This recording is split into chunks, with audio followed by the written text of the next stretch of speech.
Hi friends, ನಾನು ನಿಮ್ಮ Kiran. So friends, ನಾನು ಮೊನ್ನೆ ತಾನೇ ಒಂದು ವಿಡಿಯೋನ ಮಾಡಿದ್ದೆ ಫ್ರೆಂಡ್ಸ್, ಅಪ್ಕಮಿಂಗ್ ಸ್ಮಾರ್ಟ್ಫೋನ್ಸ್ ಇಂಡಿಯಾ ಅಂತ. ಸೊ ಆ ಒಂದು ವಿಡಿಯೋದಲ್ಲಿ 10 ಫೋನ್ಸ್ಗಳು ನಾನು ಹೇಳಿದ್ದೆ. ಇಂಡಿಯಾದಲ್ಲಿ 10 ಫೋನ್ಸ್ಗಳು ರೀಸೆಂಟಾಗಿ ಲಾಂಚ್ ಆಗ್ತವೆ ಅಂತ ನಾನು ಹೇಳಿದ್ದೆ. ಸೊ ಅದರಲ್ಲಿ ಒಂದು 10 ಫೋನ್ಸ್ಗಳನ್ನು ನಾನು ಹೇಳಿದ್ದೆ. ಸೊ ಅದರ ಜೊತೆಗೆ ಅದರ ಒಂದು ಲಾಂಚಿಂಗ್ ಡೇಟ್ ಕೂಡ ಕೊಟ್ಟಿದ್ದೆ, ಅದರ ಪ್ರೈಸನ್ನು ಕೂಡ ತಿಳಿಸ್ಕೊಟ್ಟಿದ್ದೆ. ಸೊ ಈಗ ಅದರಲ್ಲಿ ಒಂದು ಫೋನ್ ಲಾಂಚ್ ಆಗ್ತಿದೆ ನಾಳೆ 12 ಗಂಟೆಗೆ. ಸೊ ವಿವೋ ಕಡೆಯಿಂದ ಒಂದು ಫೋಲ್ಡೇಬಲ್ ಫೋನ್ ಬರ್ತಾಯಿದೆ, ವಿವೋ X4 3 Pro ಅಂತ. ಸೊ ಈ ಒಂದು ಫೋನು ಒಂದು 1 ಲ್ಯಾಕ್ ಮೇಲೆ ಇದೆ ಇದರ ಪ್ರೈಸ್ ಬಂದು. ಸೊ ಈ ಒಂದು ಫೋನ್ ಒಂದು ಫೀಚರ್ ನೋಡೋದು ಅಂದರೆ ಇದರ ಒಂದು ಲುಕ್ ನೋಡೋದೆ ಒಂದು ಸ್ಯಾಮ್ಸಂಗ್ ಕಡೆಯಿಂದ ಬಂದಿತ್ತಲ್ಲ, ರೀಸೆಂಟಾಗಿ ಸ್ಯಾಮ್ಸಂಗ್ ಕಡೆಯಿಂದ ಒಂದು ಫೋನ್ ಬಂದಿತ್ತು, ಒಂದು ಫೋಲ್ಡೇಬಲ್ ಫೋನು. ಮೊದಲ ಬಾರಿಗೆ ಒಂದು ಸ್ಯಾಮ್ಸಂಗ್ ಕಡೆಯಿಂದ ಬಂತು, ಅದಾದಮೇಲೆ ಒಂದು ಮೋಟೋ ಕಡೆಯವ್ರದ್ದು ಬಂತು. ಸೊ ಮತ್ತು ಹಾನರ್ ಕಡೆಯಿಂದ ಬಂದಿದ್ದೇನು, ಈಗ ಇವರು ಒಂದು ಕಡೆಯಿಂದ ಒಂದು ವಿವೋದವ್ರ ಕಡೆಯಿಂದ ಬರ್ತಾಯಿದೆ. ಸೊ ಈ ಫೋನ್ ನೋಡೋದು ಕೂಡ ಒಂದು ಲುಕ್ಕು ಸ್ಯಾಮ್ಸಂಗ್ ಬಂದಿತ್ತಲ್ಲ, ಸೊ ಫೋಲ್ಡಬಲ್ ಫೋನ್ ಅದೇ ರೀತಿ ಥರನ ಇದೆ ಲುಕ್ಕು, ಸೇಮ್ ವಾಯ್ಸ್. ಸೊ ಅಷ್ಟೊಂದು ಫೀಲ್ ಕೊಡಲ್ಲ, ಸ್ಯಾಮ್ಸಂಗ್ ಕಡೆ ಅದರಷ್ಟು ಚೆನ್ನಾಗಿ ಅಷ್ಟೊಂದು ಫೀಲ್ ಕೊಡಲ್ಲ, ಬಟ್ ಅದೇ ಥರನೇ ಸ್ವಲ್ಪ ಇದೆ ನೋಡೋದಕ್ಕೆ. ಈ ಒಂದು ಫೋನ್ ಕೂಡ ತುಂಬಾ ತಿನ್ನಾಗಿದೆ, ತುಂಬಾ ತಿನ್ನಾಗಿದೆ. ಇದೊಂದು ಫೋಲ್ಡ್ ಮಾಡಿದಾಗ 11.2 mm ಇದೆ. ಫೋಲ್ಡ್ ಮಾಡಿದಾಗ ಫೋಲ್ಡನ್ನು ಅಂದರೆ ಮಡಿಚಿದಾಗ. ಸೊ ಇದನ್ನು ಅನ್ಫೋಲ್ಡ್ ಮಾಡಿದಾಗ 5.2 mm ಇದೆ. ಸೊ ನೋಡಿ, ತುಂಬಾ ತಿನ್ನಾಗಿದೆ ಫೋನು. ಸೊ ಫೋಲ್ಡ್ ಮಾಡಿದಾಗ ಒಂದು ಡಬಲ್ ಇರುತ್ತೆ. ಸೊ ಒಂದು ಅನ್ಫೋಲ್ಡ್ ಮಾಡಿದಾಗ 5.2 ಇದೆ ನಾರ್ಮಲಾಗಿ. ಸೊ ನಮ್ಮ ಫೋನ್ ಯಾವ ರೀತಿ ಇರುತ್ತೆ ಅದೇ ಒಂದು ಸೈಜಿಗೆ ಬರುತ್ತೆ. ಮತ್ತು ಇದನ್ನು ಫೋಲ್ಡ್ ಮಾಡಿದಾಗ ಒಂದು ಸ್ವಲ್ಪ ಒಂದು 5 mm, ಒಂದು 4 mm ಜಾಸ್ತಿ ಆಗುತ್ತೆ ಅಷ್ಟೇ. ಸೊ ಇನ್ನು ಈ ಫೋನ್ ಒಂದು 236 ಗ್ರಾಮ್ ಅಷ್ಟು ವೇಟ್ ಇದೆ. ಈ ಫೋನು ಒಂದು 236 ಅಷ್ಟು ವೇಟ್ ಇದೆ. ಮತ್ತು ಇದರಲ್ಲಿ ಆ್ಯಸ್ ಯೂಸಲ್ ಅವಾಗ ನಾನು ಫುಲ್ಲು ಸ್ವಲ್ಪ ರಿವ್ಯೂಸನ್ನು ಹೇಳಿದ್ದೆ, ಈ ಫೋನ್ ಸ್ಪೆಸಿಫಿಕ್ಸ್ಗಳನ್ನು ನಿಮಗೆ ತಿಳಿಸ್ಕೊಟ್ಟಿದ್ದೆ. ಸೊ ಈಗ ಇನ್ನೂ ಸ್ವಲ್ಪ ಜಾಸ್ತಿ ಸ್ಪೆಸಿಫಿಕ್ಸ್ಗಳನ್ನು ಬಂದಿದೆ, ಸೊ ಅದನ್ನು ನಿಮಗೆ ಹೇಳ್ಕೊಡ್ತೀನಿ. ಸೊ ಆ್ಯಸ್ ಯೂಸಲ್ ಆವಾಗಲೇ ಹೇಳಿದಾಗೆ 8.3 ಇಂಚಿನ ಒಂದು ಅಮೋಲೆಡ್ ಡಿಸ್ಪ್ಲೇ ಇದು, ಮತ್ತು 2200 ಮತ್ತು 2480 ಒಂದು ಪಿಕ್ಸೆಲ್ಸ್ಗಳನ್ನು ಸಪೋರ್ಟ್ ಮಾಡುತ್ತೆ. ಮತ್ತು ಈ ಡಿಸ್ಪ್ಲೇ 120 ಹರ್ಟ್ಜಿನ ಒಂದು ಅಮೋಲೆಡ್ ಡಿಸ್ಪ್ಲೇ ಇದು. ಈ ಡಿಸ್ಪ್ಲೇ ತುಂಬಾ ಸಖತ್ತಾಗಿದೆ, ತುಂಬಾ ಸಖತ್ತಾಗಿದೆ ಡಿಸ್ಪ್ಲೇ. ಸೊ ಡಿಸ್ಪ್ಲೇಗೆ ಒಂದು ಅಮೋಲೆಡ್ ಡಿಸ್ಪ್ಲೇ ಇಟ್ಟಿದ್ದಾರೆ ಅಂದಮೇಲೆ ಸೊ ಯಾವುದೇ ರೀತಿ ಒಂದು ನೋ ಪ್ರಾಬ್ಲಮ್, ಚಿಂತೆ ಇಲ್ಲ ಅಂತ ನಾನು ಅನ್ಕೋತೀನಿ. ಮತ್ತು ಇದರ ಒಂದು ಪ್ರೊಸೆಸರ್ ಬಂದರೆ, ಸೊ ಆವಾಗಲೇ ಹೇಳಿದೆ ನಾನು, ಪ್ರೊಸೆಸರ್ ಯಾವುದಂತ ಅದೇ ಸ್ನ್ಯಾಪ್ಡ್ರ್ಯಾಗನ್ 8 ಜನರೇಷನ್ 3. ಮತ್ತು ಇದರ ಒಂದು ಕ್ಯಾಮ್ರಾಗೆ ಬಂದರೆ, ಸೊ ಒಂದು ಕ್ಯಾಮ್ರಾ ಒಂದು ಬ್ಯಾಕಲ್ಲಿ ಒಂದು ರಿಯರ್ ಕ್ಯಾಮ್ರಾ ಒಂದು ಟ್ರಿಪಲ್ ಕ್ಯಾಮ್ರಾ ಇದೆ. ಇದರಲ್ಲಿ 50+50 MP + 64 MP. ಸೊ ಟ್ರಿಪಲ್ ಕ್ಯಾಮ್ರಾಗಳಿದೆ. ಮೇನ್ ಸೆನ್ಸರ್ ಬಂದು ಒಂದು 64 MP. ಸೊ ಮತ್ತು ಇನ್ನೂ ಉಳಿದ ಎರಡು ಕ್ಯಾಮ್ರಾಗಳು, ಅವು ಕೂಡ ಒಂದು 50 ಒಂದು 50 MP ಕೊಟ್ಟಿದ್ದಾರೆ. ಮತ್ತು ಫ್ರಂಟ್ MP ಬಂದು ಒಂದು 32+32 MP ಇದೆ.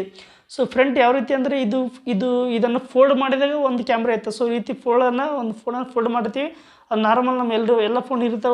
ಒಂದು ಫ್ರಂಟಲ್ಲಿ ಕ್ಯಾಮ್ರಾ ಇತ್ತಲ್ಲ, ಅದೊಂದು ಕ್ಯಾಮ್ರಾ 32 MP. ಮತ್ತು ಇದನ್ನು ಅನ್ಫೋಲ್ಡ್ ಮಾಡಿದಾಗ ಒಂದು ಕ್ಯಾಮ್ರಾ ಬರುತ್ತೆ. ಸೊ ಒಂದು ಟ್ಯಾಬ್ ರೀತಿ ಕಾಣುತ್ತೆ. ಸೊ ಅನ್ಫೋಲ್ಡ್ ಮಾಡಿದಾಗ ಸೊ ಅಲ್ಲಿ ಒಂದು ಕ್ಯಾಮ್ರಾ ಇದೆ, ಅದು ಕೂಡ ಒಂದು 32 MP. ಸೊ ಇದನ್ನು ಹೀಗೂ ಯೂಸ್ ಮಾಡೋದು, ಹಿಂಗೂ ಯೂಸ್ ಮಾಡಿ, ಹೀಗೂ 2 in 1 ಥರ ಎರಡು ಕೂಡ ಯೂಸ್ ಮಾಡ್ಬೋದು ಈ ಫೋನು. ಇದು ಸೊ ಎಲ್ಲ ಫೋನುಗಳು ಹಾಗೆ ಇದ್ದಾವೆ.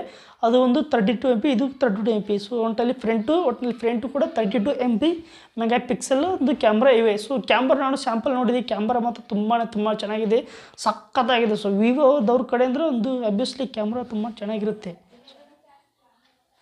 ಸೊ ವಿವೋದವ್ರ ಕಡೆ ಕ್ಯಾಮ್ರಾ ಚೆನ್ನಾಗಿದ್ದೇ ಇರುತ್ತೆ. ಸೊ ಯಾಕಂದರೆ ಆ ಲೆವೆಲ್ಲಿಗೆ ಒಂದು ಮ್ಯಾನುಫ್ಯಾಕ್ಚರ್ ಮಾಡ್ತಾರೆ ಅವರು, ಒಂದು ಒಳ್ಳೆ ಸೆನ್ಸರ್ ಹಾಕಿದ್ದಾರೆ ಕ್ಯಾಮ್ರಾದನ್ನು. ಅಥವಾ ವಿವೋದವ್ರು ಅಂದಮೇಲೆ ಒಂದು ಕ್ಯಾಮ್ರಾ ವೇರಿಯಂಟೆಡ್ ಫೋನ್ಸ್ಗಳ ಲಾಂಚ್ ಮಾಡ್ತಾರೆ. ಸೊ ಕೆಲವೊಂದು ಜನ ಇದು ಕ್ಯಾಮ್ರಾಗೋಸ್ಕರ ತೊಗೋಬೇಕಂದ್ರೆ ವಿವೋ ಫೋನ್ ಅಂತ ತೊಗೊಳ್ತಾರೆ. ಸೊ ವಿವೋ ಆಗಲಿ, ಸ್ಯಾಮ್ಸಂಗ್ ಆಗಲಿ, ಐಫೋನ್ ಆಗಲಿ, ಸೊ ಗೂಗಲ್ ಪಿಕ್ಸೆಲ್ ಆಗಲಿ, ಇವೆಲ್ಲಗಳು ಒಂದು ಕ್ಯಾಮ್ರಾ ಮಾತ್ರ ತುಂಬ ಚೆನ್ನಾಗಿರುತ್ತೆ. ಸೊ ವಿವೋದವ್ರ ಕಡೆಯಿಂದ ಒಂದು ಒಳ್ಳೆ ಕ್ಯಾಮ್ರಾನಿದೆ. ಸೊ ನಾನು ಸ್ಯಾಂಪಲ್ ಕೂಡ ನೋಡಿದ್ದೀನಿ, ತುಂಬ ಚೆನ್ನಾಗಿದೆ. ಒಂದು ಕ್ಯಾಮ್ರಾ ಸ್ಯಾಂಪಲ್ ಕೂಡ ತುಂಬ ಚೆನ್ನಾಗಿದೆ. ಮತ್ತು ಇದರಲ್ಲಿ ಒಂದು ರ್ಯಾಮ್ ಸೊ ಅದು ಒಂದು 16 GB ರ್ಯಾಮು ಮತ್ತು ಸ್ಟೋರೇಜ್ 512 GB ಸ್ಟೋರೇಜ್ ಇದೆ ಈ ಫೋನಲ್ಲಿ. ಸೊ ರ್ಯಾಮ್ ಯಾವುದು LPDDR5X ಅಥವಾ 4X ಅಂತ ಒಂದು ಎಲ್ಲಿ ಕೂಡ ಮೆನ್ಷನ್ ಆಗಿಲ್ಲ. ಸೊ ನನಗನ್ನಿಸೋ ಮಟ್ಟಿಗೆ ಒಂದು LPDDR4X ಇರುತ್ತೆ ಅಂತ ಅನ್ಕೋತೀನಿ. 5X ಕೊಟ್ಟಿದ್ರೆ ಒಂದು ಚೆನ್ನಾಗಿರುವಂಥ ವಿಷಯ, ಇದು 4X ಕೊಟ್ಟಿರ್ಬೋದು. ಮತ್ತು ಇದು ಸೇಮ್ ಆ್ಯಂಡ್ರಾಯ್ಡ್ 14 ಬೇಸ್ ಮೇಲೆ ರನ್ ಆಗುತ್ತೆ ಈ ಫೋನು. ಮತ್ತು ಇದರಲ್ಲಿ ಇನ್ನೊಂದು ವಿಷಯ ಏನಂದರೆ, ಇದರಲ್ಲಿ ಇನ್ ಡಿಸ್ಪ್ಲೇ ಫಿಂಗರ್ ಪ್ರಿಂಟ್ ಇದೆ. ಈ ಫೋನಲ್ಲಿ ಇನ್ ಡಿಸ್ಪ್ಲೇ ಫಿಂಗರ್ ಪ್ರಿಂಟ್ ಇದೆ ಮತ್ತು ಈ ಫೋನ್ ವೈರ್ಲೆಸ್ ಚಾರ್ಜರ್ ಕೂಡ ಸಪೋರ್ಟ್ ಮಾಡುತ್ತೆ. ಇದರಲ್ಲಿ 5700 mAh ಬ್ಯಾಟ್ರಿ ಇದೆ. ಒಂದು 100 ವ್ಯಾಟಿನ ಒಂದು ಚಾರ್ಜರ್ ಬರುತ್ತೆ ಒಂದು ಬಾಕ್ಸ್ ಜೊತೆಗೆ. ಮತ್ತು ಇದು 50 ವ್ಯಾಟಲ್ಲಿ ವೈರ್ಲೆಸ್ ಚಾರ್ಜರ್ನ ಸಪೋರ್ಟ್ ಮಾಡುತ್ತೆ. ಇದು ಒಂದು 100 ವ್ಯಾಟನ್ನು ಬಾಕ್ಸ್ ಒಳಗೆ ಚಾರ್ಜರ್ ಕೊಡ್ತಾರೆ, 50 ವ್ಯಾಟಲ್ಲಿ ವೈರ್ಲೆಸ್ ಚಾರ್ಜರ್ನ ಸಪೋರ್ಟ್ ಮಾಡುತ್ತೆ ಈ ಫೋನು.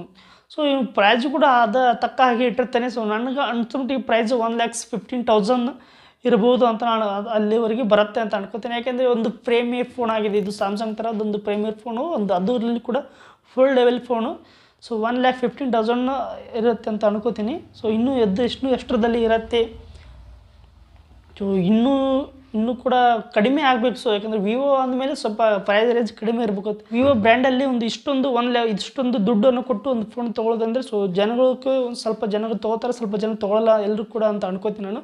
ಯಾಕೆಂದರೆ ಐಫೋನ್ ಮತ್ತು ಸ್ಯಾಮ್ಸಂಗ್ ಇವೆರಡು ಎಷ್ಟು ದುಡ್ಡು ಇದ್ದರೂ ಕೂಡ ಜನ ತೊಗೊಳ್ತಾರೆ. ಸೊ ವಿವೋ ಮತ್ತು ಇವೆಲ್ಲ ಐಕ್ಯೂ ಅಥವಾ ರಿಯಲ್ಮಿ, ಸೊ ಇವೆಲ್ಲ ಎಷ್ಟೊಂದು ದುಡ್ಡು ಕೊಟ್ಟು ತೊಗೋತಾರೋ. ಸೊ ತೊಗೋಬೋದು, ಎಲ್ಲ ಫೋನ್ಗಳು ಫೀಚರ್ಸ್ ಹಾಗೆ ಇರುತ್ತೆ. ಬಟ್ ಈ ಒಂದು ಬ್ರ್ಯಾಂಡ್ ಜನರಿಗೆ ಮ್ಯಾಟ್ರ್ ಆಗಲ್ಲ. ಸೊ ನಿಮಗೆ ಅನಿಸುತ್ತೆ ಅಂತ ಕಮೆಂಟ್ ಮಾಡಿ ತಿಳಿಸಿ. ಮತ್ತು ಈ ಫೋನ್ ಬಗ್ಗೆ ನಿಮಗೆ ಅನಿಸುತ್ತೆ. ಸೊ ಇದೊಂದಿಷ್ಟು 1,15,000 ಕೊಟ್ಟು ತೊಗೊಳ್ಳುವಷ್ಟು ಒಂದು ಫೋನ್ ಇದಕ್ಕೆ ತಕ್ಕಾಗಿದೆ ವರ್ತ ಅಂತ ಕಮೆಂಟ್ ಮಾಡಿ. ನಿಮಗೆ ಅನಿಸುತ್ತೆ ತೊಗೊಳ್ಬೋದಾ ಅಥವಾ ಇಲ್ಲ, ದುಡ್ಡು ವೇಸ್ಟ್ ಆಗ್ಬಿಡುತ್ತೆ, ಸೊ ಈ ಫೋನು ನಡೆಯುತ್ತೋ ಅಥವಾ ಇಲ್ಲೋ ಅಂತ ನನಗೆ ಏನೇ ಅನಿಸಿದ್ರು ಸೊ ನನಗೆ ಕಮೆಂಟ್ ಮಾಡಿ ತಿಳಿಸಿ. ಹಾಗೆ ನನ್ನ ವಿಡಿಯೋ ನಿಮಗೆ ಇಷ್ಟ ಆದರೆ ಶೇರ್ ಮಾಡಿ ಮತ್ತು ಸಬ್ಸ್ಕ್ರೈಬ್ ಮಾಡಿ ಫ್ರೆಂಡ್ಸ್. ಮುಂದಿನ ವಿಡಿಯೋದಲ್ಲಿ ಸಿಗೋಣ ಫ್ರೆಂಡ್ಸ್. By friends.